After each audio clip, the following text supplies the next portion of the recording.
Support for Trifles comes from listeners like you, who support us through Patreon and Substack. Bonus material, thank you gifts, and more await at patreon.com/trifles and at trifles.substack.com. And now you can enjoy some Trifles swag, mugs, notepads, and oval stickers, available in our store. Find it at ihearofsherlock.com/merchandise. Welcome to Trifles, a weekly podcast about the Sherlock Holmes stories. It is, of course, a trifle, but there is nothing so important as trifles. Yes, the colorman was retired, the three-quarter was missing, and the client was illustrious, but there are so many other details to pick apart in the stories.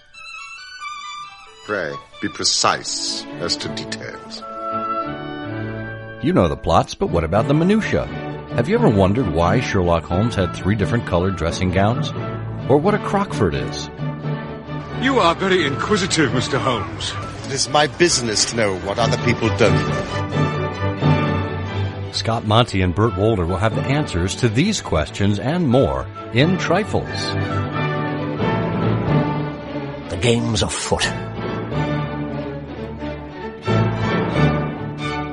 Episode 487.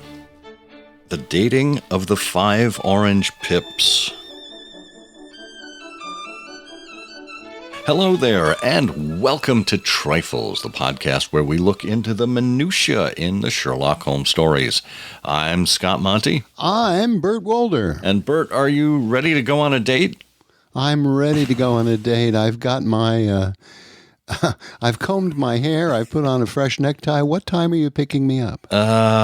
I don't know. I'll leave you an envelope on the sundial with a note. Oh, how's that? Excellent, excellent. Yes. Well, this is an episode related to chronology, but don't worry, even if you're not interested in chronology, it is looking at one of the stories from the original collection of the adventures of Sherlock Holmes. So back to the originals, back to the basics. And it comes to mind because we recently celebrated our 80th anniversary of the Amateur Mendicant Society of Detroit.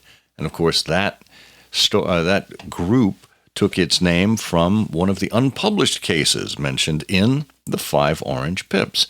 So it seemed like the appropriate time for us to dive into this. We'll talk about the source in just a moment.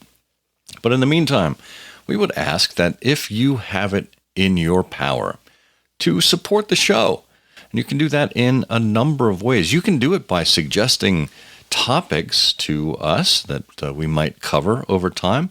We do have a good backlog to get through, but if your suggestion makes it on the air, we will give you a prize, something from the iHose Media Vault here at Trifles.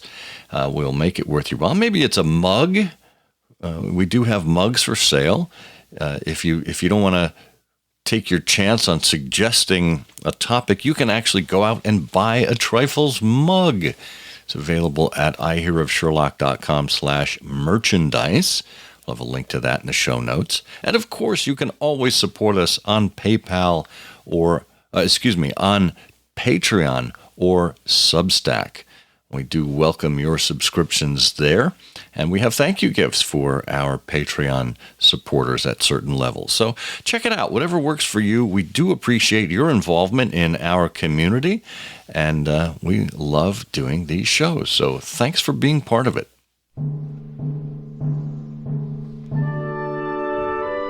Okay, we are delving into a topic called the dating of the 5 Orange Pips.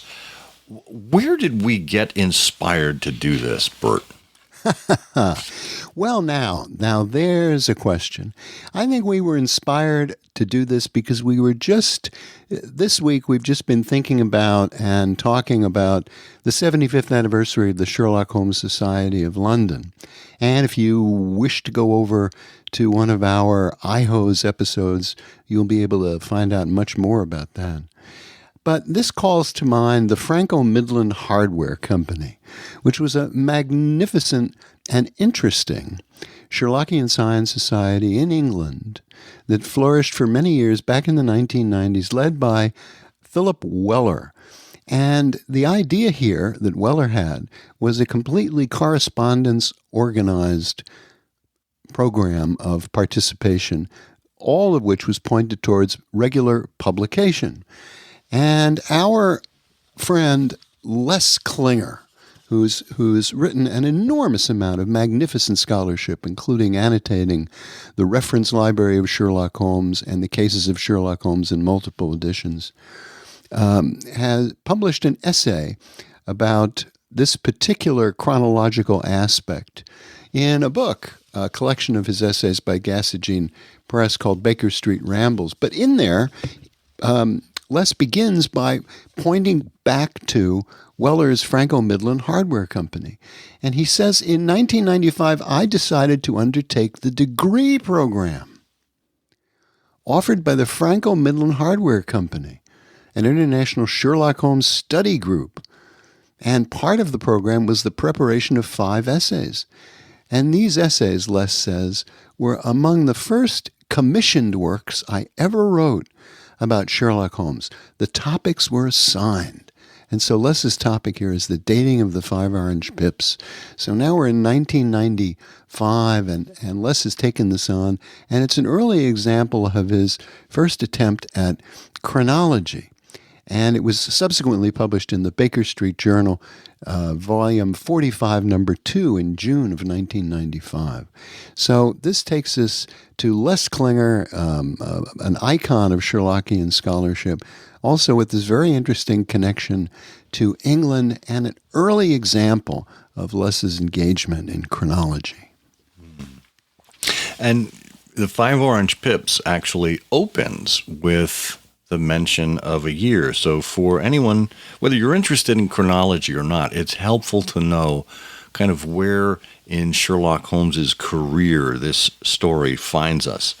And Watson suggests that the case occurred in 1887, part of, quote, a long series of cases of greater or lesser interest, end quote, in the latter days of September. And Les says no chronologist has disputed the late September timing. However, several chronologists do accept 1887, but the great majority do not. And this paper surveys the elements of the issues in arriving at the conclusion regarding which year this story occurred. And the views of 12 chronologists that Les picked out presented them in tabular format here. And we won't go through all of them. We'll just give you a range from some of the big names. So H.W. Bell, who wrote Sherlock Holmes and Dr. Watson, a chronology of their adventures, he assigns late September 1887. J. Finley Christ, specifically in an irregular chronology of Sherlock Holmes, says September 24th, 1889. And William Baring Gould, he says September 29th, 1887. Of course, in his chronological Holmes as well as his biography of Sherlock Holmes. And then we've got, Martin Dakin. He also agrees with J. Finley Christ, September 24th, 1889. Henry Folsom says late September, also 1889. Right, so we have a wide range of dates here that chronologists clearly do not agree on, and Les is going to take us through the evidence that draws him to his eventual conclusion. Indeed, he writes, the starting point for consideration of the dating of any adventure must be the internal evidence. Now, this is the data recorded by the narrator of the published tales. And the pips, the 5 orange pips, presents a substantial amount of explicit dating references, all of which confirm a September 1887 date. First, Watson looks over his notes and records, he says, between 1892 and 1890, and mentions the year 1887. He proceeds to list a number of cases taking place in that year, which he may sketch out at some future date, but none of them are really singular enough, for me to relate to you right now. So surely, says Les, this implies most strongly that the case Watson is about to describe also occurred in 1887. Second, Watson records it was in the latter days of September, and the equinoctial gales had set in with exceptional violence. The equinoctial gales clearly refers to the severe storms popularly believed to accompany the vernal and autumnal equinox. Now, John Openshaw was 12 or so in 1878, at which time Elias Openshaw had been 8 or 9 years in England. Elias Openshaw had returned to Europe in 1869 or 1870, took a small estate in Sussex. John Openshaw was young, some 22 at the outside. So, if John Openshaw was 12 in 1878, then he would be 21 in 1887. John Openshaw tells Holmes his father died in January 1885, and 2 years and 8 months have elapsed since then, says Openshaw. This confirms September 1887. In addition to these explicit dates, the daily events of the case rule out certain days of the week. On the first day of the case, Openshaw tells Holmes that yesterday morning, the blow fell in the very shape in which it had come upon my father. Thus, the first day of the case was not a Monday. And the following morning, after that interview, Watson lifted the unopened newspaper from the table. That was unopened signifies that it was not the previous day's newspaper. And there were, it was at all means the morning, that was not the morning of a Sunday. Therefore, the case did not begin on a Saturday. Right? So we've eliminated Monday, we've eliminated Saturday. And he said there's a great deal of meteorological data that references other cases and events. So Openshaw appears at Baker Street with a streaming umbrella, a long, shining waterproof, which told of the fierce weather. And it's confirmed by the newspaper account of the evening's murder, which reports that the night was extremely dark and stormy. And on the second day of the case, Watson says, I had cleared in the morning, it had cleared in the morning, and the sun was shining with a subdued brightness through the dim veil which hangs over the great city. And as 10 other cases and events, the references are more oblique. Holmes says, I've been beaten 4 times, 3 times by men and once by a woman. Who these worthy opponents were are not, it's not noted, but discussed below. Scholars identify the woman with Irene Adler, placing the events of the 5 Orange Pips after a scandal in Bohemia. Holmes also says, we've had no case more fantastic than this, save perhaps the sign of 4. So the case has to have occurred after a sign of 4. And of course, Watson mentions that his wife was on a visit to her mother's, which also indicates it's after the sign of 4. So there's little else in the way of internal evidence on which to base a thesis. And Les refers to the American Encyclopedia that Holmes and Watson referred to has not been conclusively identified. And Jack Tracy labeled it as fictitious in his work, the Sherlock Holmes Encyclopedia. So that is, and of course, no trace of the Lone Star, the ship, has been found in Lloyd's registers or any other record. So that's all we've got for internal evidence. Yeah, now we're going to be coming back to internal evidence by way of some inconsistencies in a moment, but now Les gives us a section on meteorological reports. And he has gone in and looked at the old newspapers from those years to see exactly what the weather was. And I'm not going to tell you all of this, but to give you a sense of it, he says, in considering the dating of the pips, it's useful to refer to published weather reports for selected dates.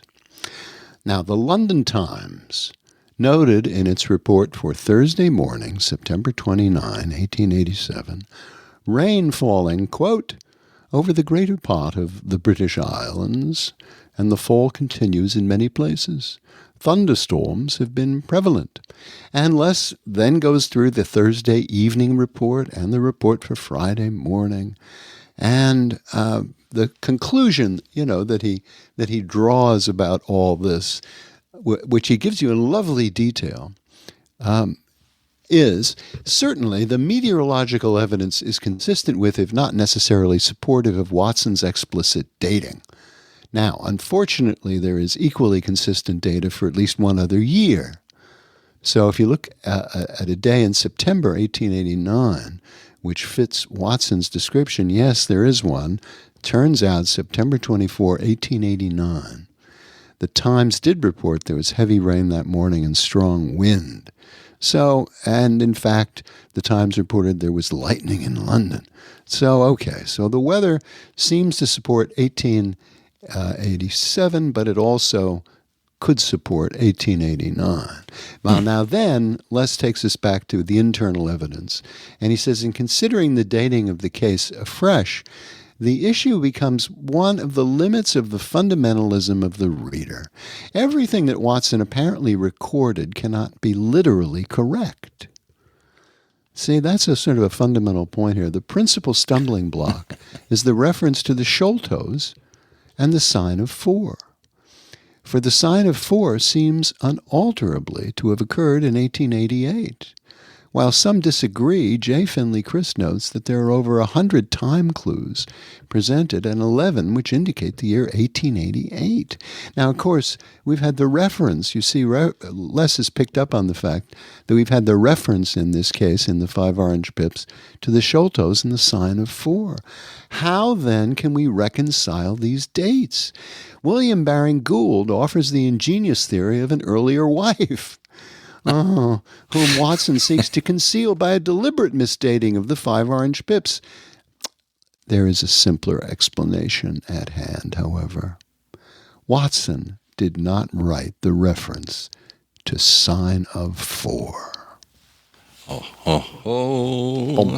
So it is clear that the remark respecting the Sholtos and sign of 4 is gratuitous at best. There's no relationship to the flow of the story. And there's none of the critical character which Watson readers have come to expect in Holmes's comments respecting Watson's literary efforts. So why is the remark there? Advertising. That is a perfect insert, as we might call it, curated content. We have the recently published novel, Sign of 4, and what a great way to remind readers that it exists. The Sign of 4 was published in 1890, the 5 Orange Pips published in late 1891. So what better way to boost sales than a plug, in modern parlance, of what is now a hot series of short stories. And Les asks, cui bono? Watson, of course, could expect to get additional royalties, but suspicion rests heavily on the literary agent himself, this struggling physician, Dr. Arthur Conan Doyle. It may well be that Watson, who really didn't have much commercial success with the Sign of 4, made a much more lucrative commission arrangement with Conan Doyle for the Sign of 4 than he did with the Adventures. And Les writes that until the details of this secret arrangement come to light, however, investigators can only speculate on the arrangements between the author and the agent. But there are 2 other problems in reconciling this date of the 5 orange pips. The first, obviously, that reference to Watson's wife, and the second is this tantalizing reference to Holmes's failures, being beaten 4 times, 3 times by men and once by a woman. So the mention of Watson's wife has convinced many scholars that the adventure can't be before 1888, which is the earliest conceivable date of Watson's marriage to Mary Morstan. So that's where we have the problem with the wife. And of course, we have the reference of Watson's wife visiting her mother. Well, that's interesting because Mary Morstan was an orphan. And her mother died when she was a child. And of course, her father died after the run-in with the Sholtos there. And the recommendation or the emendation to Watson's wife's aunt, well, it's been ingeniously suggested that Mary Morstan's relationship with Mrs. Cecil Forrester was practically that of aunt and niece. This theory cannot hold. Mary plainly had no relatives in England. Well, so these are the internal inconsistencies Wes has noted, which, Mary Morstan obviously is, as you say, and he says, her mother had passed a long time before. Well, so now Wes is going to do just a little bit of hand-waving and make this issue disappear in a paragraph. It must be noted, says Les, that Watson does not state that this wife was Mary Morstan. Accordingly, when the impossible has been excluded, whatever remains, however improbable, must be the truth. Watson was married to another woman at the time of the events of the 5 orange pips. Can this woman be identified? Baring Gould makes a case for Constance Adams. Now, listeners, you will say to yourself, who? Well, Constance Adams was the woman cared for and wooed by Watson in the unpublished play Angels of Darkness, written by this fellow Arthur Conan Doyle. There is no reason, however, to believe that this play is anything other than a feeble work of fiction drafted by a fledgling writer attempting to cash in on the success, albeit minor, of his friend's first biographical work. Oh, the mystery of this first wife's identity must remain unsolved in the absence of additional data. And finally, there's Holmes' confession that he's been beaten 3 times by men and once by a woman. Well, chronologists have been quick to identify such a woman with Irene Adler, obviously, and use the remark to assign the case to a date after scandal in Bohemia, which Watson explicitly dates in March 1888. So how is it that Holmes could be referring to Irene Adler a year before that adventure? A few proponents of the year 1887 for the 5 orange pips have proposed other candidates. Gavin Bren, for example, nominates Effie Monroe. So you see now, Wes is going down the path, well, maybe the woman isn't supposed to be Irene Adler. Maybe it's Effie Monroe. And Baring Gould seemingly concurs. Tempting as such speculation is, however, it seems the best that can be said is that if Watson's dating is correct, plainly the victorious woman was not Irene Adler, and perhaps one of the unreported cases was the source of this defeat. And as Gavin Brand wisely notes, after all, we do not know who the 3 men were who beat Holmes. Why should not the woman be equally anonymous? You see, I think that's ingenious because Holmes says I've been beaten 4 times, 3 times by men and once by a woman. He doesn't say once by the woman. He says a woman. So that could be a clue right there. And before we get to Les's conclusion, I'd like to borrow Watson's and Conan Doyle's clever promotion idea and I'd like to include a plug here. Ooh. If you are interested in learning more about Watson's marriages, you can go back and listen to episode 318 from season 7, where we talked about Dr. Watson's marriages. We'll have a link to that episode in the show notes so you can listen to it on the podcast player of your choice. But we round the bend now to the final paragraph where Les reveals his date for the 5 orange pips. He writes, the internal evidence of Watson's account of the 5 orange pips unshakably identifies the year as 1887. Despite the apparent contradictions of references to the Sholtos, a wife, and Irene Adler, there is no conclusive evidence that Watson made an error in recording his notes of the case. The events of the 5 orange pips occurred as the good doctor reported in late September 1887. As Victor Borge would say. Full stop. And that is just a trifle. It is, of course, a trifle, but there is nothing so important as trifles. Please join us again next week for another installment of Trifles. Show notes are available on SherlockHolmesPodcast.com. Please subscribe to us on Apple Podcasts and be sure to check out our longer show, I Hear of Sherlock Everywhere, where we interview notable Sherlockians and share news of the Sherlockian world. You've taken my breath away, Mr. Holmes. Now, I hope, gentlemen, that you will come in and partake of some refreshment. Thank you, Mr. Brown.